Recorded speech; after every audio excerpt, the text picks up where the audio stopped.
Most of the people are facing Instagram app crash on their device.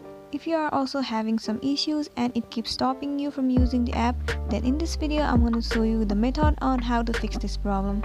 So make sure you watch this video till the end.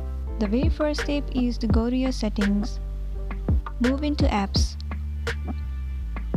click on the application Instagram, move into the option storage and cache.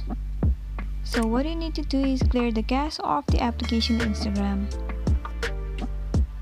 After clearing the cache, it might fix the problem that you have been facing on Instagram. But if it doesn't fix the issue that you have been facing, then what you can do is clear the storage of Instagram. Here you need to click on clear storage, then click on OK. After clearing the storage, all of the information and the details of your Instagram account will be gone. So basically you need to enter all of the details again and it will be back to what it was. Now just open the Instagram and you'll be able to use this application smoothly. Now you just need to enter all of your details and it will work.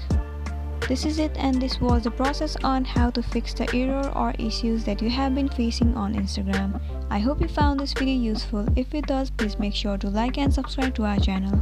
We'll see you on my next video.